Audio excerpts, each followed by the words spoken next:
Hey guys, tonight we travel back to a time of dirt paths, creaky wooden carts, and the kind of hygiene that would make even your gym socks weep. You're a medieval peasant waking up before the sun sore from yesterday's labor and already dreading today's. There's no mattress, just straw stuffed in a sack that smells suspiciously like mildew and regret. A rat scurries out from under your blanket, but honestly, that's your warmest roommate. Your breath fogs the air as you sit up in your one-room cottage. It's shared with your spouse, your children, maybe an elderly parent, and if you're lucky, a pig you've managed not to eat yet. The fire's long gone out, the roof leaks, and that smell probably your feet. The floor is compacted dirt. Your clothes double as pajamas and farm wear and dinner attire. They haven't been washed since Saint Somebody's Day, and no one remembers when that was. You stretch, and your joints pop like dry twigs. Breakfast, if you're lucky, it's a crust of rye bread so dense it could double as a weapon dunked in ale, because the water will definitely try to kill you. Clean water is for rivers, and rivers are for sewage corpses and sheep. So before you get comfortable, take a moment to like the video and subscribe, but only if you genuinely enjoy what I do here. And hey, drop your location and what time it is where you are. I love seeing where you're all tuning in from. Now dim the lights, maybe turn on a fan for that soft background hum, and let's ease into tonight's journey together. You trudge out of your cottage into the dim morning haze. Mist clings to the fields like a bad omen, and the rooster, whose name is probably Satan, screams at you for no reason. Today's goal: survive. Again. You're a villain, essentially, a semi-free laborer on your lord's land. That means you get to farm it, but not own it. You owe rent in the form of crops, chickens, and sometimes literal days of your life. The Lord Steward is a pencil-mustached nightmare who inspects your turnip pile like it's a royal feast. And no, you're not allowed to keep the big ones. Historians still argue whether medieval peasants were truly miserable or just creatively depressed. There are records of songs, games, and surprisingly raunchy humor, but let's not sugarcoat it. The average day involved back-breaking work, zero privacy, and the looming fear of death from almost anything. Stub your toe, might die. Eat spoiled oats, definitely die. Look at the Lord wrong, wish you died sooner. Still, you carry on. Your hands are already calloused, but you grab a hoe and get to work. The soil isn't kind. It's more rock than earth, more hope than promise. Your stomach growls. You ignore it, and yet somehow you find ways to live, to laugh. You tease your neighbor about his crooked goat. You sneak a bite of onion when no one's looking. You hum a tune you don't remember learning. In this filth and hardship, you build routine resilience and the stubborn kind of joy that can't be taxed by the crown. Did you know peasants were actually pretty ingenious? They used communal ovens, cooperated during harvests, and rotated fields to prevent soil exhaustion. Mainstream history often paints them as clueless, but archaeological finds show well-planned villages, even evidence of peasant-owned books. Shocking, right? Literacy, how dare they? Then there's the fringe stuff, like those medieval recipes for aphrodisiac pies. Spoilery, they didn't work. Or the belief that hanging a dried toad around your neck would cure cramps. It didn't. But hey, you tried. As the sun climbs higher, your body moves on autopilot, so ho pray. And maybe curse just a little under your breath when the ox refuses to cooperate. By nightfall, you'll be sore, sunburned, and possibly missing a toenail. But you'll still eat, You'll still hold your children close, and you'll still wake up tomorrow. If you survive the night, you wake before dawn again because your stomach didn't get the memo that sleep is supposed to be restful. It's gnawing at itself like a rat in a trap, and all you've got to offer it is maybe some stale rye if the mice haven't finished it. But today is market bread day, which means you might get a fresh round loaf if the baker hasn't watered down the flour too much. You stumble to your feet, legs stiff from yesterday's labor, and head out toward the communal oven. The line is already forming, because of course it is, and everyone's quietly arguing over whose turn it is to stoke the fire. You don't bother speaking up. You've learned that silence burns fewer calories. Bread is life. It's also disappointment. The coarseness of your flour depends on how much bran and dirt made it into the grind. And oh yes, the dirt, because millers are not above accidentally mixing ground barley with bits of ground stone. It adds texture, they say. It also ruins your teeth. Historians still argue whether medieval bread was more nutritious or just more dangerous. Some say it kept the peasants alive and strong. Others point to lead-based glazes on baking tiles, and ergot poisoning, the latter being a mold that grows on damp rye and causes hallucinations, seizures, and death. Basically, medieval life meant bread was either your best friend or your slowest enemy. You get your loaf still warm and break off a piece for your youngest. They eat it like it's cake. You chew your share slowly, avoiding the hard bits that might be pebbles or weevils. Probably both. There's also pottage on the fire back home, a lovely beige mush of water onions and beans. If you're lucky, someone snuck in a bone for flavor. If you're really lucky, it's not from something that died of plague. And let's not forget the special days like the Great Famine years of 1315 to 1317. Back then it rained so much crops rotted before they grew. Whole villages were reduced to eating bark roots, and according to some accounts, each other. No kidding. Cannibalism is debated by scholars, but when grain was worth more than gold, morals dried up faster than the sunless fields. Quirky tidbit. In some parts of Europe, desperate peasants used to bake bread with fern roots or sawdust mixed in. It filled the belly, sure, but came with bonus side effects like internal bleeding or, well, no belly left to fill. You head to the fields after breakfast, still chewing.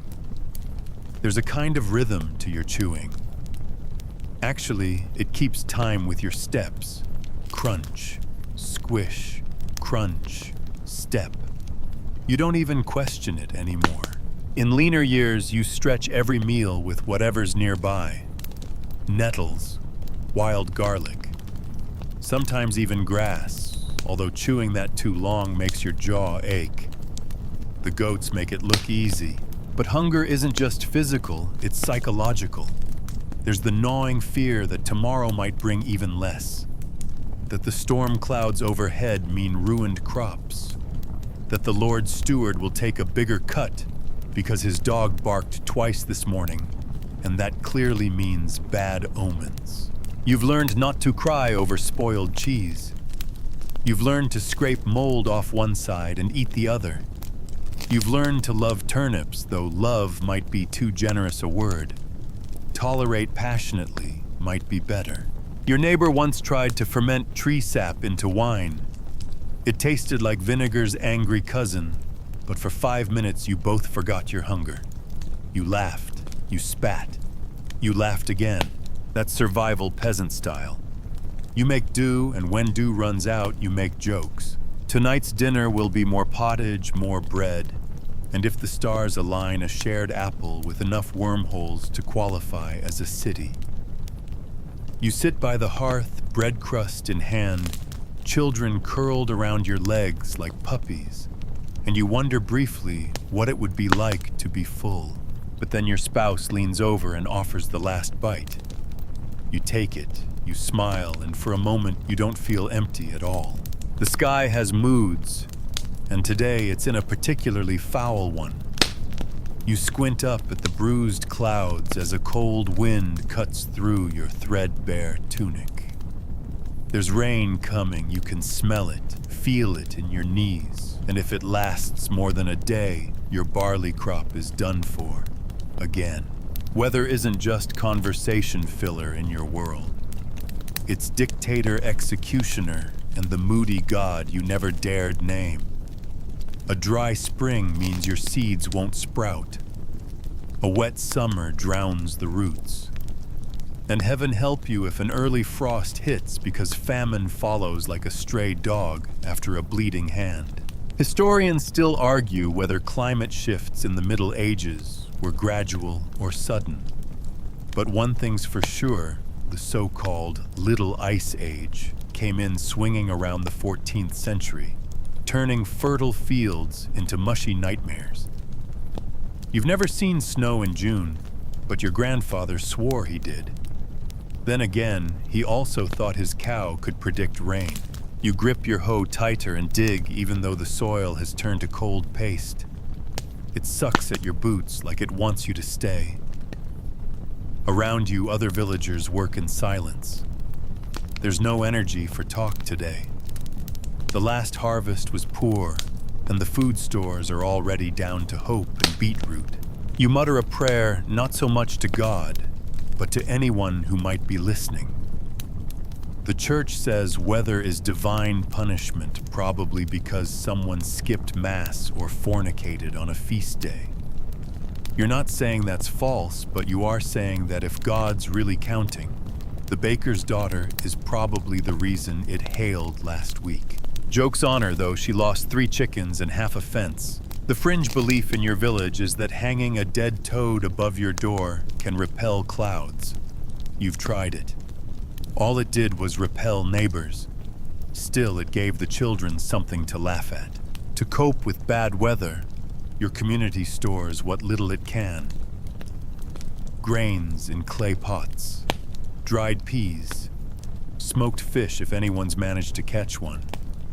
But food doesn't last forever.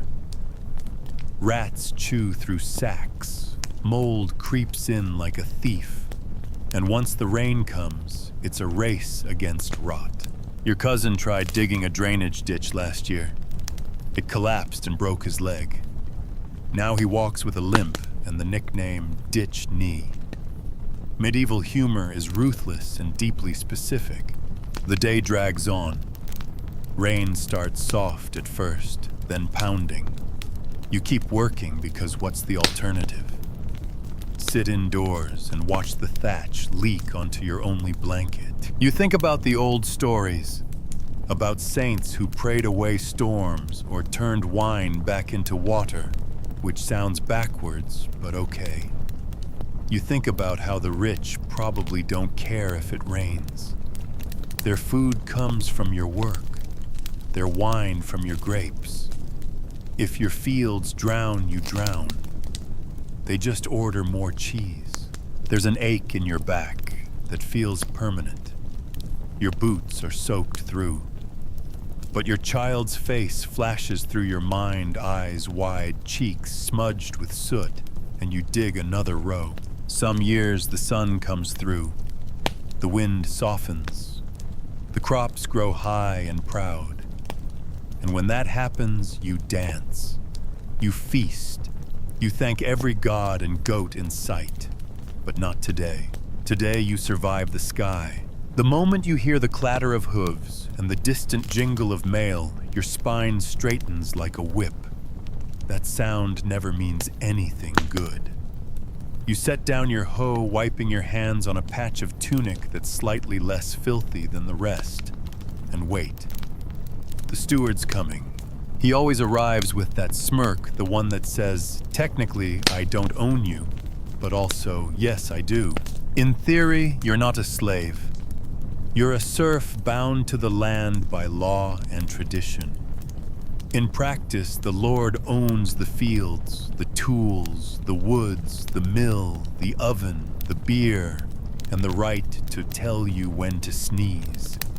You're allowed to grow your own food, sure, but only after working his land first, and don't even think about hunting his rabbits.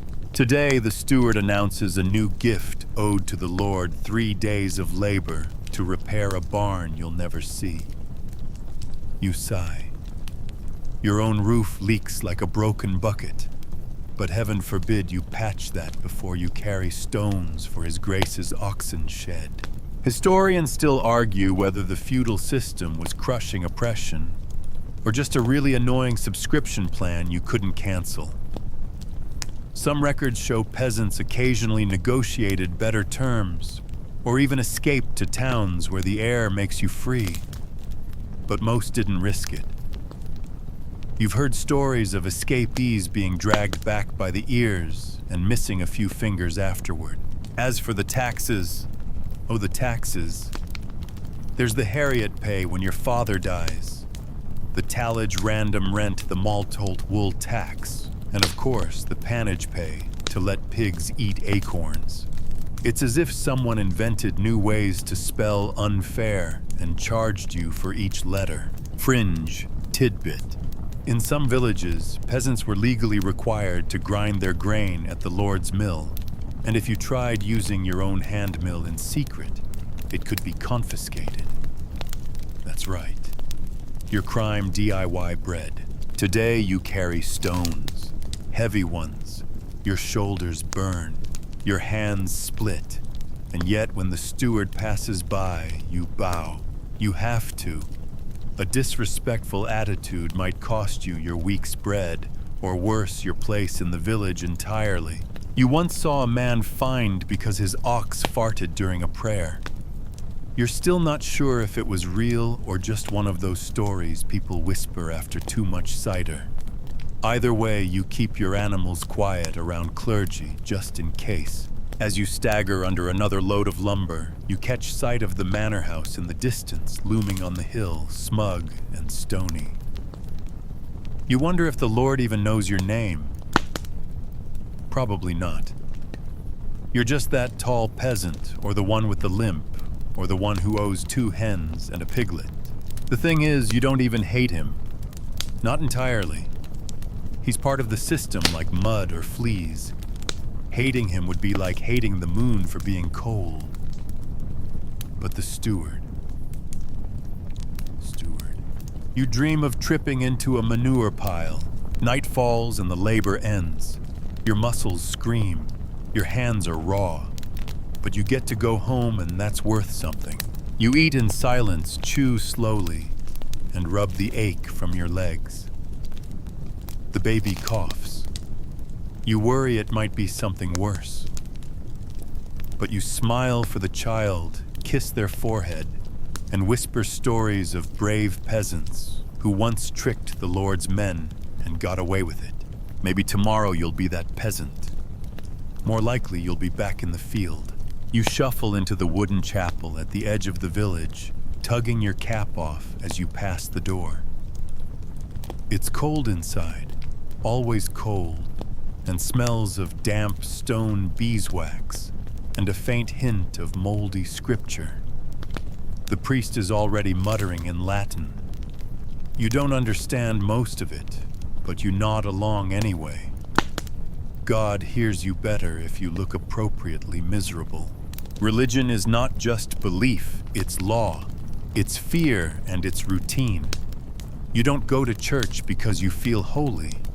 You go because if you don't, you might be accused of heresy. Or worse, be left out of the parish soup list during winter. Social death comes fast in a village of 70 people. The priest's sermon today is on sin and suffering. Again. Apparently your poor harvest, your sick child, and the goat that drowned in the latrine last week are all your fault. You should pray harder, give more alms, and maybe stop thinking unholy thoughts during plowing.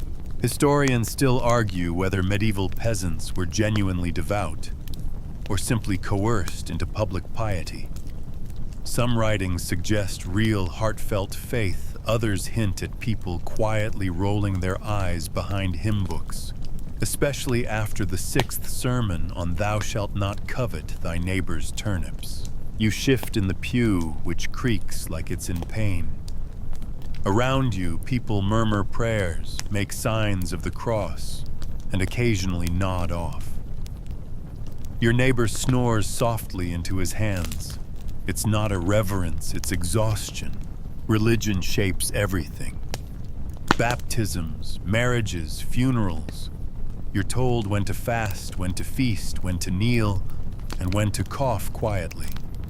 Lent is brutal, no meat, no eggs, no joy. Feast days are better, but only slightly. Mostly you just get more fish, and no one in the village likes fish. A quirky fact relics are all the rage now.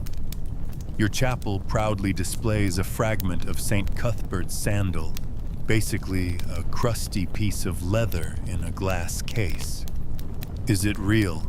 No clue. But touching it is supposed to cure warts. You rubbed it for your toothache once. Didn't help the tooth, but it impressed the priest. And then there are the indulgences. Want to spend less time in purgatory? Pay the church a few coins. Want your dead uncle to get out early too. Cough up some more. You wonder how God keeps track of all these transactions. Maybe he has a ledger. Outside the chapel, the church owns more land than any noble. You pass by the monastery gardens, sometimes lush green, full of bees and purpose. Monks live better than you, and they barely speak. It's tempting. You once considered joining the monastery just for the regular meals, but the vows. Silent celibacy and no cider.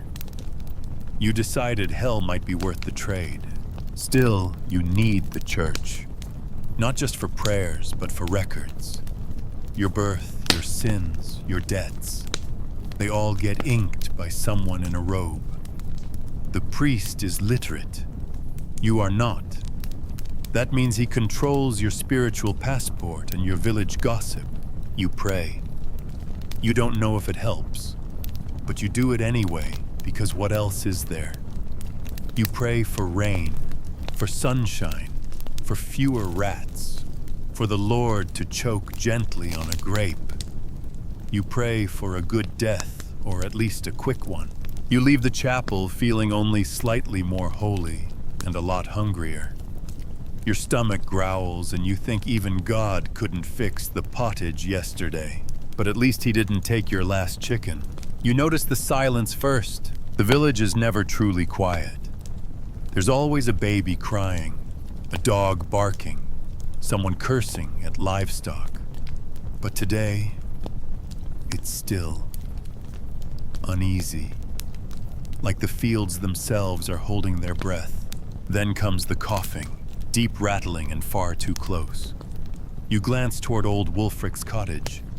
His wife stands outside, weeping into her apron. You don't need to ask. The plague has returned. You've lived through whispers of it before, stories told around the fire of blackened skin and sudden death. But this is no tale. This is real.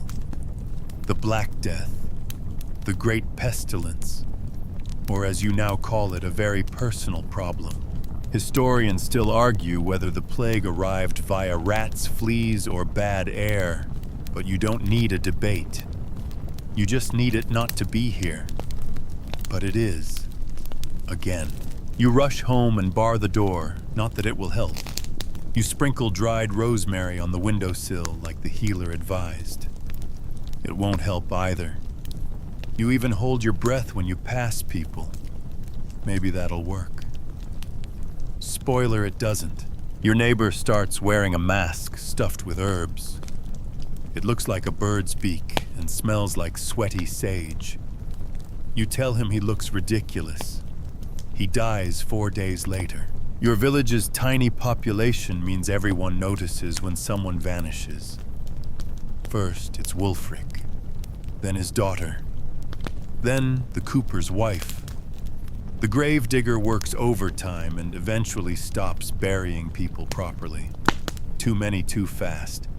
You help dig one grave, gagging the whole time.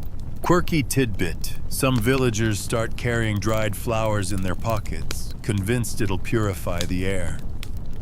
One child ties garlic around his neck and swears it saved his goat. The goat dies anyway, but hey, he tried. There's no doctor.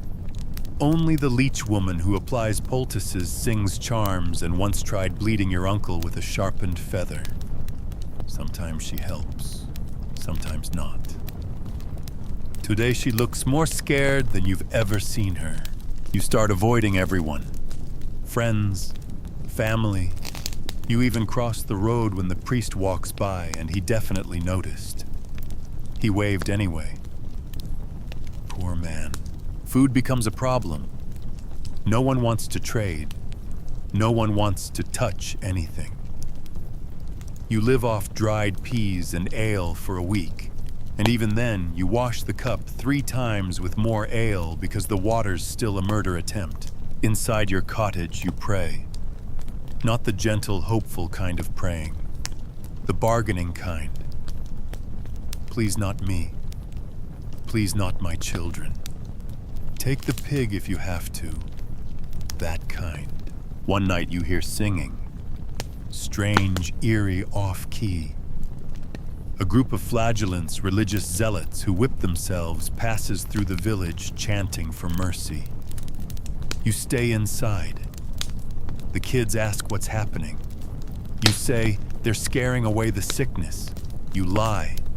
You don't know what else to say. The days blur. Time bends. Every cough sounds louder. You can't sleep. You barely eat. You lose track of how many funerals you've helped dig or skipped entirely. One morning it stops, just like that. The air feels lighter. People peek out of their homes. Someone smiles and it looks strange, like a forgotten language. Historians estimate that in some regions, the Black Death killed half the population. Your village, maybe a third, maybe more. You don't count. You can't. But you survived. You light a candle at the chapel. Not out of gratitude, more like apology. For the friends you didn't help. For the prayers you muttered that weren't answered. And for the unshakable truth, next time it might be you. You sit outside your cottage, the morning sun casting long shadows over the thatch and mud. There's dew on the grass, a rare moment of peace, but your mind is restless. The plague may have passed for now, but the body still breaks in slower, quieter ways. Your neighbor's back never healed right after the barn collapse. Your cousin walks with a limp from a festering wound. And your youngest hasn't stopped coughing since winter. There's no hospital, no pharmacy, no quick trip to the clinic. You've got herbs, prayers, and a woman with a questionable collection of dead frogs. That woman, the village healer, arrives just after sunrise. She smells like smoke and something spicy, probably nettles. She wears a necklace made of dried beetles. You never ask why. She places a warm compress on your child's chest, mutters something in Latinish, and tells you to make a tea from elderflower and mouse ear. You nod like you understand. You don't. Historians still argue whether medieval folk remedies had any real merit, or were just wishful thinking with garnish.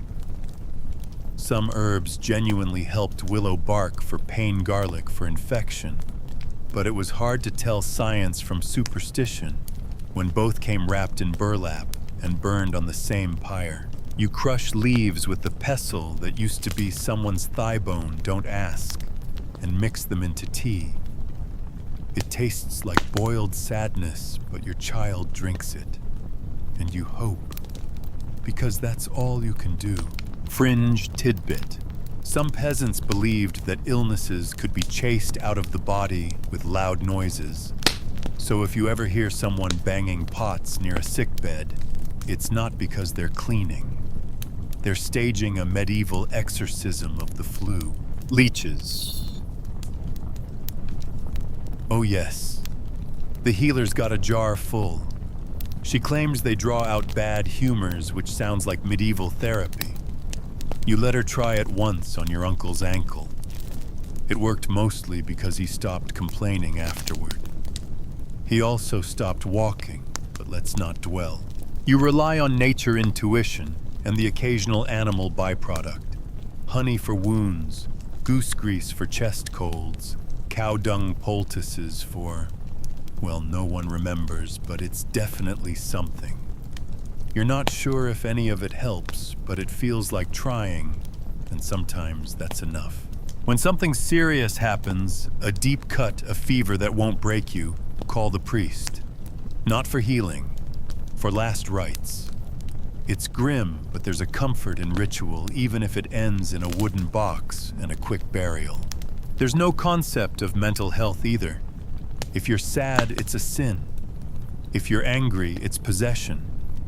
If you laugh too much, the priest gives you a look. So you keep your pain quiet and your jokes quieter. Still, you crack one today, something about a chicken and a miracle, and your spouse actually chuckles. Small victory. You learn to spot danger early.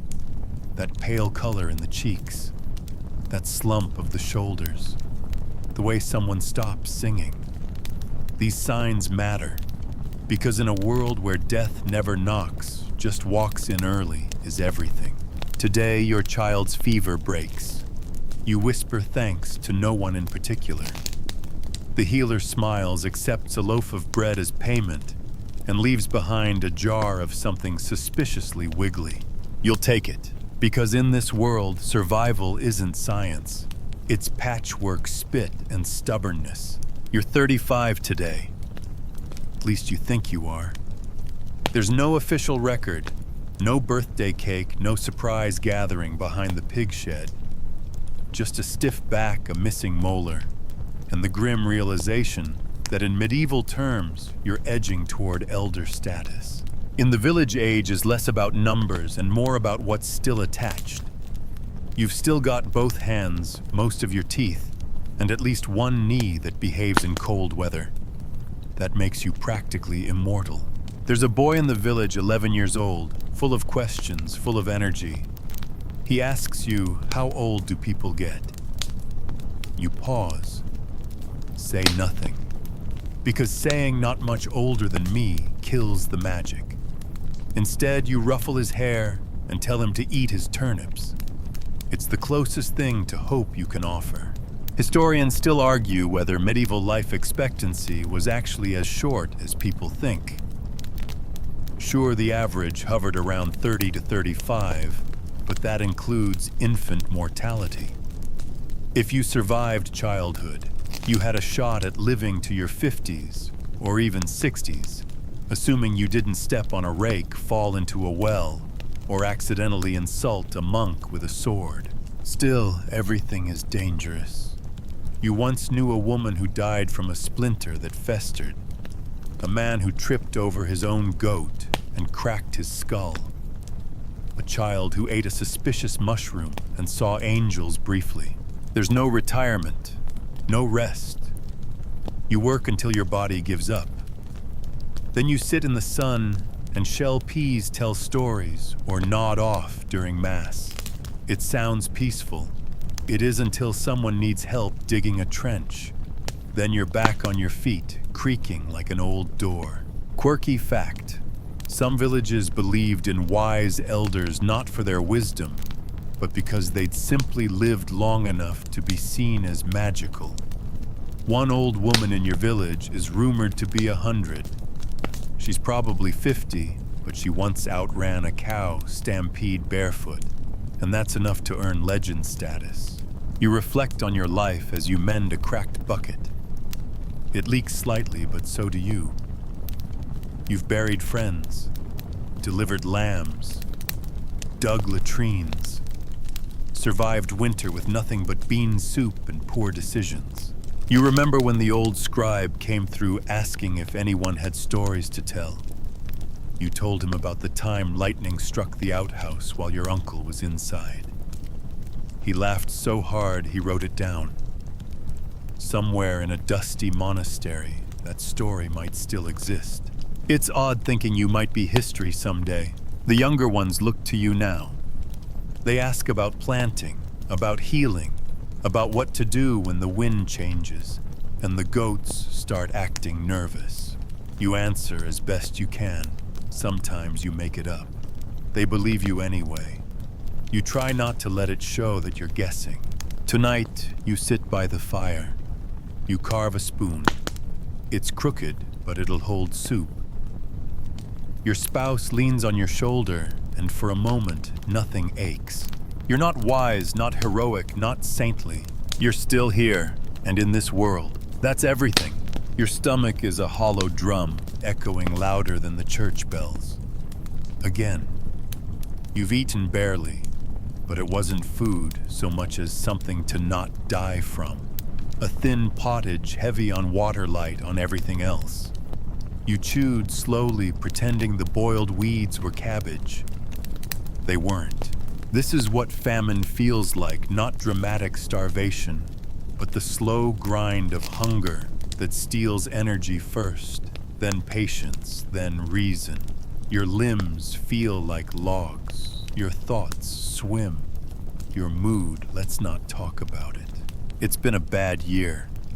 No, not bad. Terrible. The crops failed. The cows are sick. And the rabbits have vanished like they got smart and left for France. You check the stores again. Empty sacks, cracked turnips, a single withered apple you're saving for someone's name day if they live that long.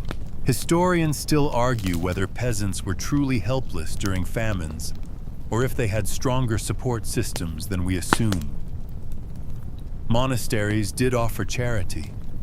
Some lords distributed grain in exchange for labor. But those gestures depended on the lord's mood, the weather, and whether or not his mistress had insulted him that morning.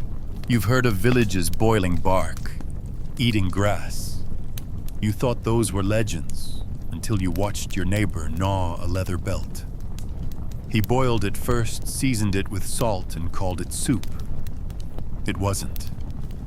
But he chewed it like it meant something. Quirky tidbit.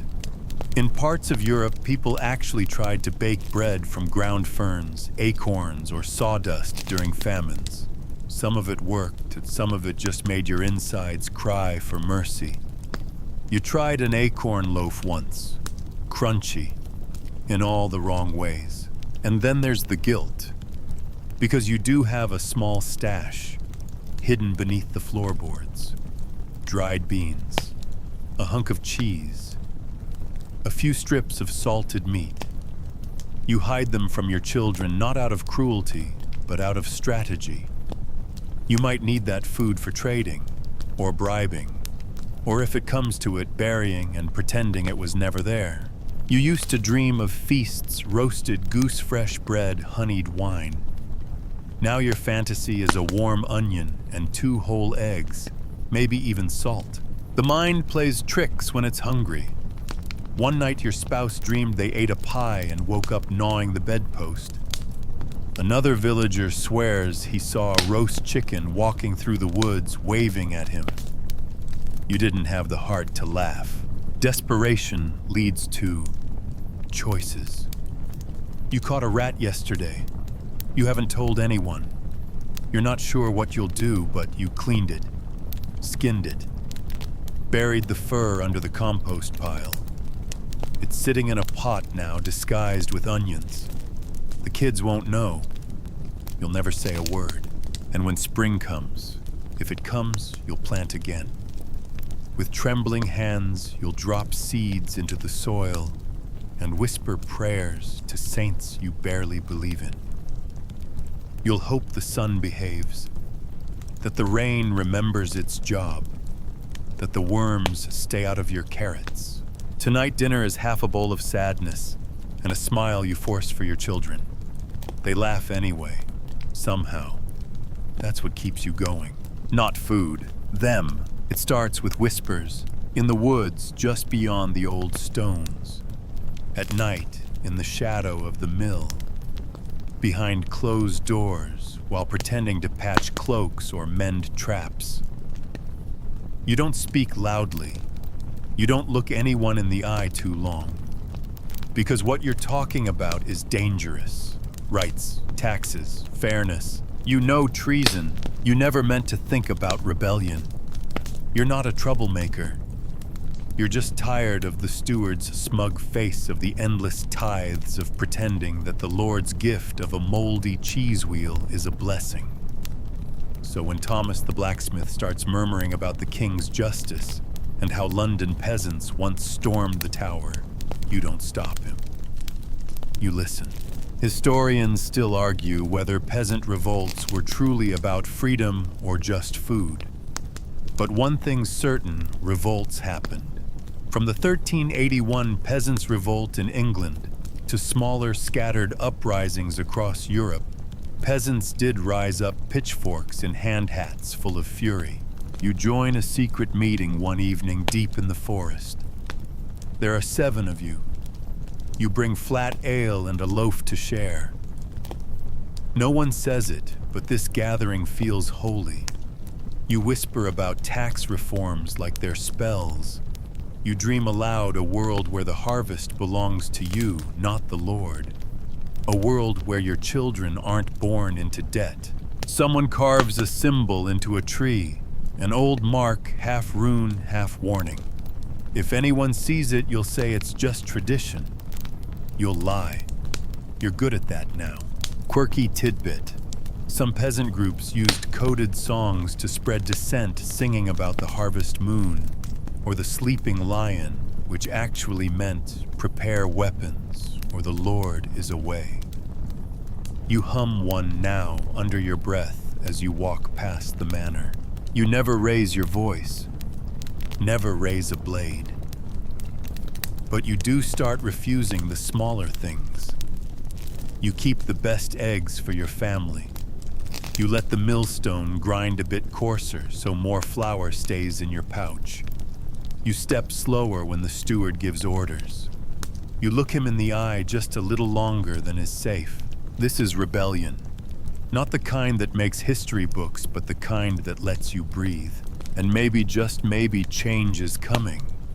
You've heard rumors from the next village that a group of peasants blocked the Lord's cart and demanded grain. That the reeve was locked in his own barn overnight. That a woman spat on the bishop's boots and lived. Of course, there are other stories too.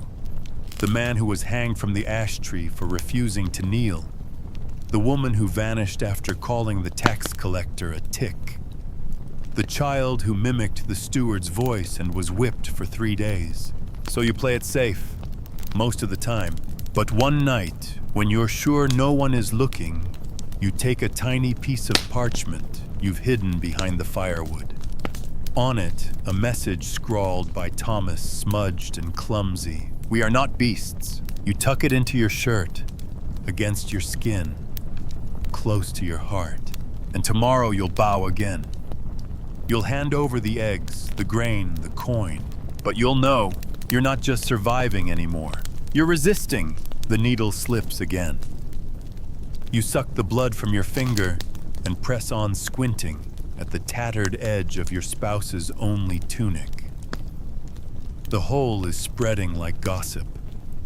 You have 6 threads left salvaged from an old blanket. And if the repair doesn't hold, that tunic becomes a rag, and the rag becomes a fire starter. Clothing is not fashion in your world. It's armor. It's dignity. It's your only line of defense between your skin and the wind. The rain, the sun, and the mud that seems to climb up your legs even when you're standing still. You wear the same 2 outfits year-round, one for labor, one for slightly less labor. They both smell like sheep fire smoke and the very essence of desperation. You patch them constantly. Every tear, every rip, every fray. There's no such thing as throwing it away. Even rags have a second life as bandages, ties, or emergency baby wraps. Historians still argue whether medieval peasants had access to nice clothing or just layers of itchy misery. Some wills from the time mention finely embroidered hoods, colorful dyes, even linen underclothes. But those were rare treasures, likely passed down like family heirlooms, and only worn on holy days or when trying to impress the Reeves daughter. Your daily wardrobe is rough wool and scratchy flax, stiff with old sweat and rainwater. But you've learned tricks. Urine, for example, makes a passable bleaching agent. So does buttermilk, if you can spare it. You've experimented. The results were mixed. Fringe tidbit. Some peasants dyed their clothes using plants like woad or madder, producing surprisingly bright colors. Of course, after 1 week in the sun and 2 in the rain, your royal blue turns into a heroic grayish mush. But it's the effort that counts. Winter is the worst. Your clothes, no matter how many layers, are never warm enough. You stuff straw under your tunic, wrap burlap around your feet, and tie old scarves around your face until you look like a moth-eaten ghost. Gloves, luxury. You tie rags around your hands and try not to lose fingers while breaking ice from the water barrel. Making new clothes is an ordeal. Spinning wool takes hours, days even. Weaving is done on a clunky loom made by someone who swore it just needed love. Sewing is done by candlelight while your eyes scream for sleep. Every stitch is a gamble. Will it hold? Will it chafe?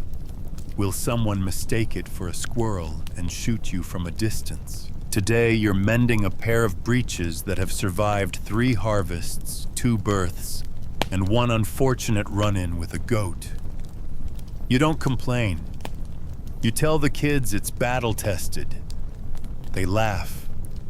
You're not sure they know what a battle is. Clothes are also trade. A well-made cloak might buy you cheese or fish or a favor. A pair of knitted socks, practically currency. You remember once giving a woven belt to the healer in exchange for a fever tonic. She wore it like a badge of honor until it fell apart during a rainstorm. And yet there's pride in this work. Quiet, invisible pride. You see your children running in clothes you repaired. Your spouse heading to the field in a shirt you darned. You feel a strange power in turning scraps into something useful, something human. You press the last stitch, not the thread, and hold the tunic up to the light. It's crooked. The seam puckers slightly. But it's whole. It's ready, and so are you. You didn't see the accident. You only heard the scream. It echoed across the village, sharp, short, then nothing. A silence that thudded harder than any blow. You dropped your bundle of kindling and ran bare feet slapping the earth heart, pounding like a drum made of panic. It was Alan. He'd fallen from the roof while repairing the thatch on the miller's cottage.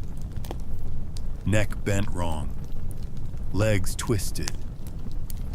You froze. You wanted to help, but what could you do?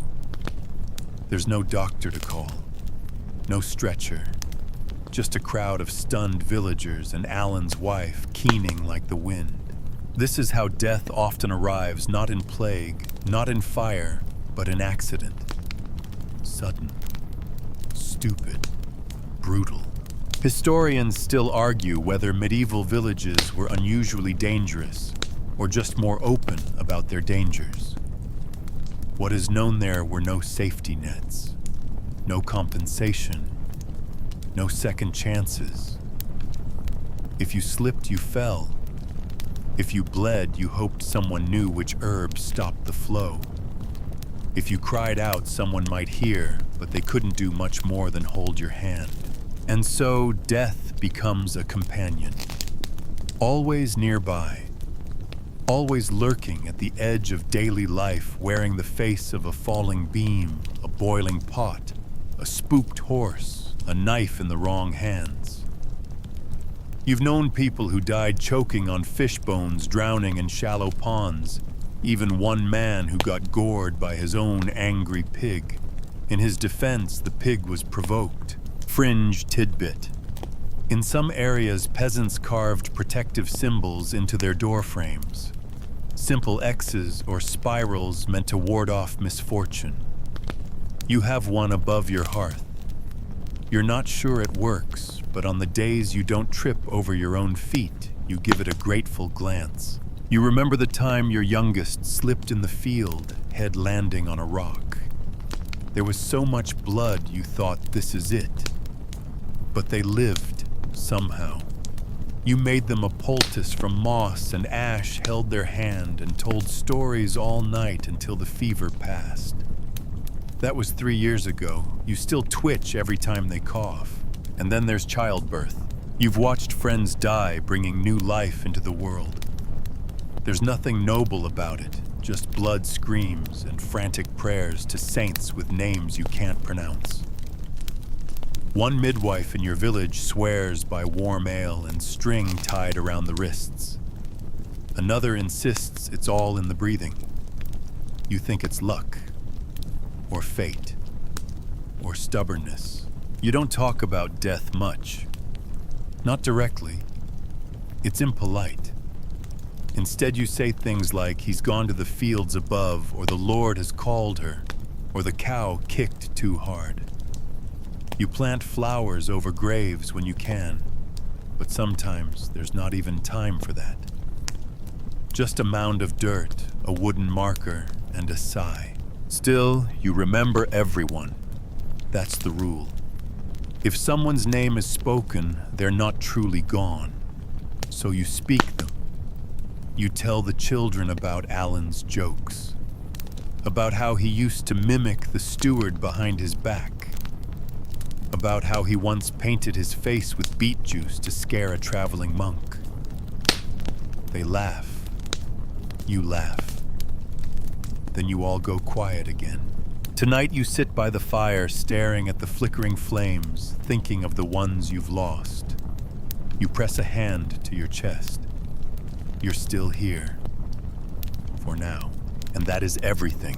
The drums beat first, not real drums, but the rhythm of boots, hooves, and excited gossip. The fair is coming.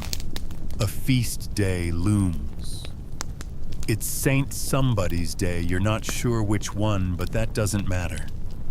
What matters is that for once the air tastes like celebration instead of mildew and turnip soup. You wash your hands with actual soap. You even wash behind your ears.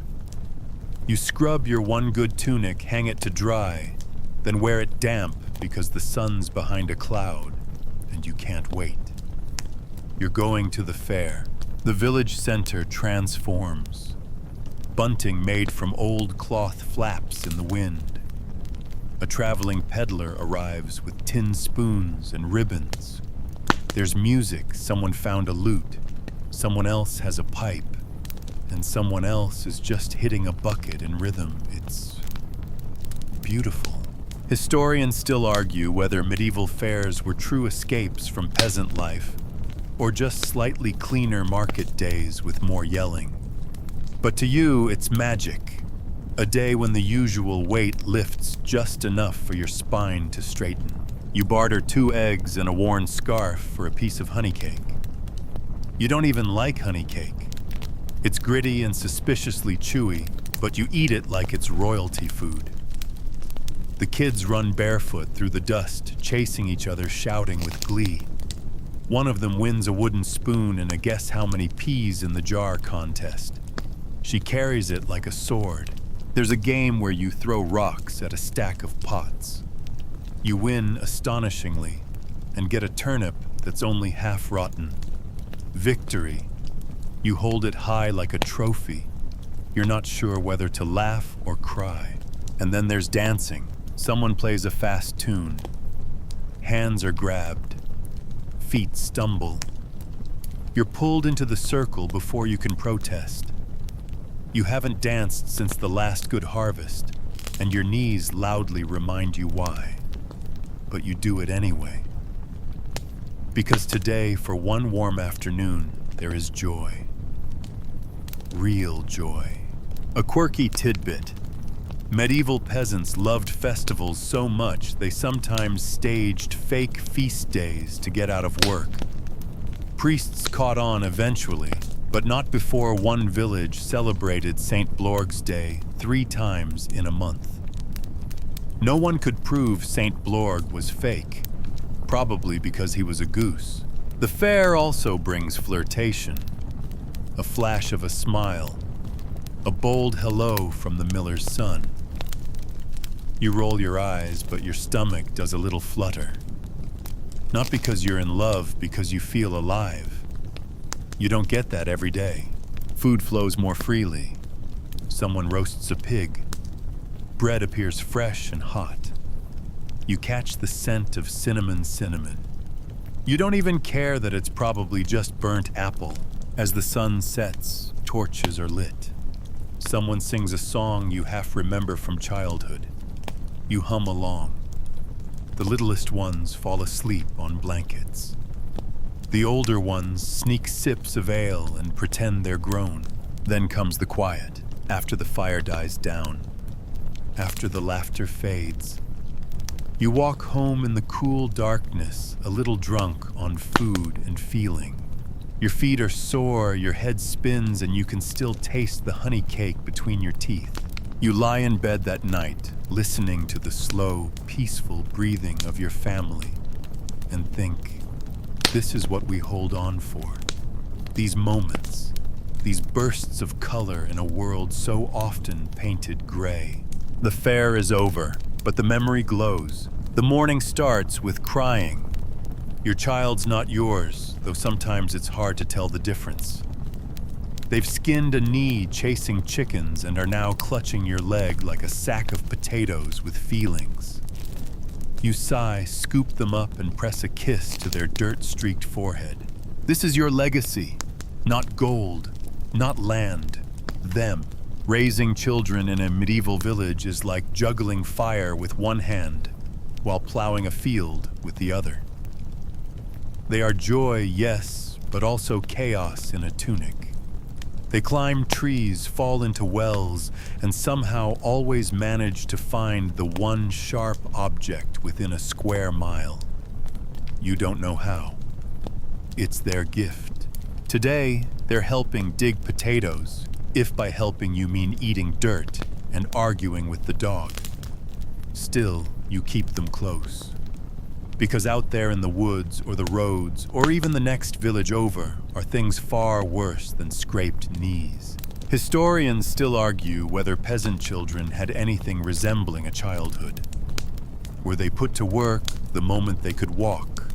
Or did they have time to play, laugh, and grow slowly?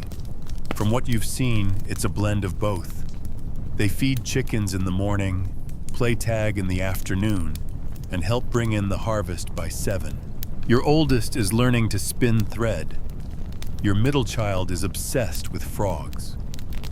Your youngest, well, let's just say they've eaten at least 1 candle and are proud of it. You teach them everything. How to plant onions, how to avoid angry geese, how to spot a bad mushroom, how to pretend they're asleep when the steward rides by. These lessons aren't written. They're whispered, demonstrated, lived. Fringe, tidbit. Some medieval parents placed garlic under their baby's cradle to ward off evil spirits. You tried it. The baby didn't sleep, the spirits weren't impressed, and the dog ate the garlic. Mixed results. You do your best to shield them. When sickness comes, you pray harder. When food runs low, you eat less. When there's laughter to be had, you give it freely even if you're tired to the bone. Because in this world, you are their armor. Sometimes you tell stories, long, winding tales about foxes who outsmart kings, or brave chickens who duel dragons.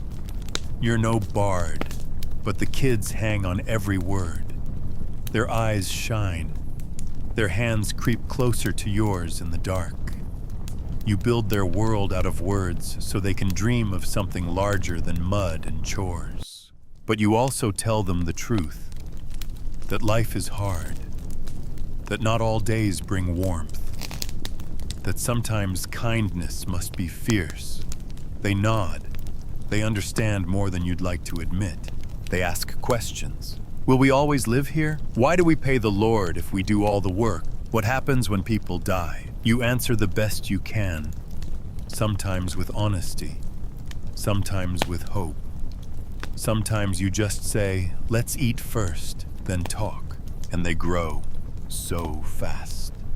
One day they fit in your arms, the next that they're arguing about who gets the bigger slice of bread and whether St. Cuthbert was real. He wasn't. But you don't tell them that. You imagine their future. Will they marry, escape to a town, join a monastery? Will they survive the next bad winters? You don't know.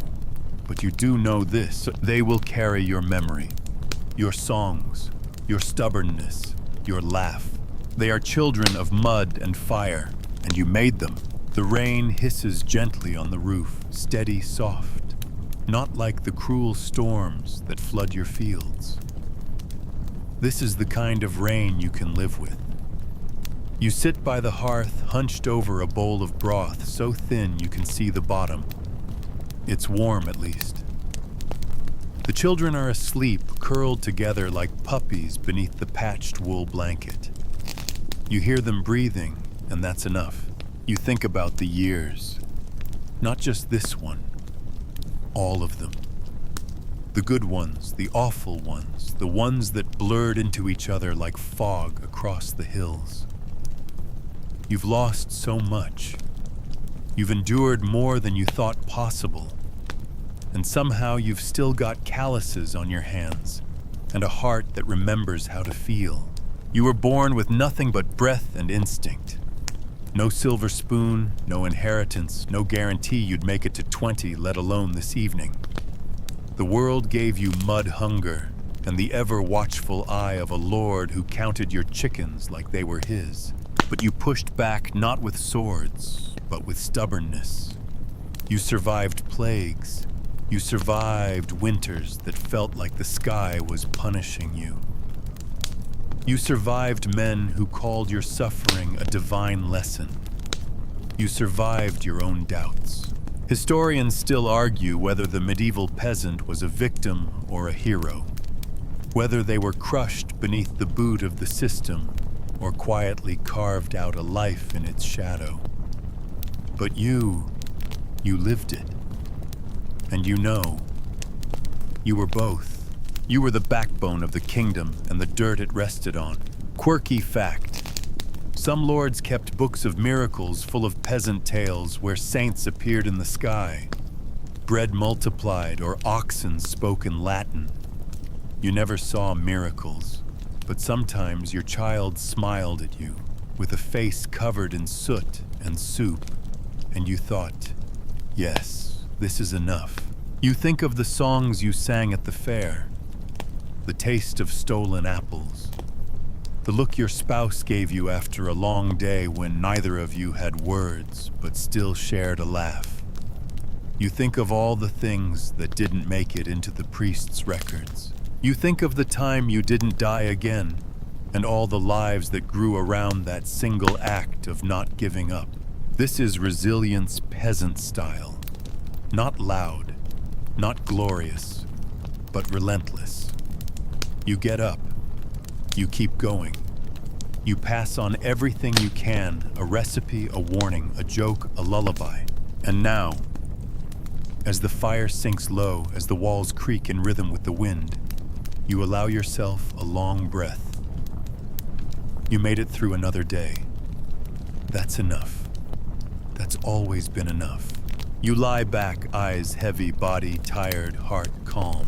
And you think maybe tomorrow there'll be sun. Wind down 300 words. And now the rain softens to a whisper, barely there.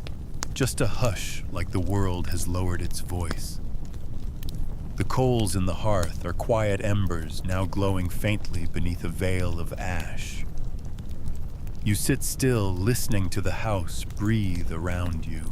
The straw mattress calls worn and uneven, but somehow comforting. You shift beneath the blanket, a patchwork of old clothes and older memories. Everything aches, but in a way that says you lived fully today. You earned this rest. Outside, the earth soaks in the rain like a long sigh. The fields lie dark and waiting. The trees hold still. Somewhere an owl murmurs. Somewhere farther a stream talks in its sleep. And you feel the warmth of sleep tug at the corners of your thoughts. You let it. There's nothing more to do tonight. No fields to plow. No bread to bake. No children to quiet. Just you, the breath of the fire, and the softness of still being here. Tomorrow may bring storms, or sunshine, or something in between. But tonight you have peace. Close your eyes. You've done enough. You are enough. End of script. Sweet dreams.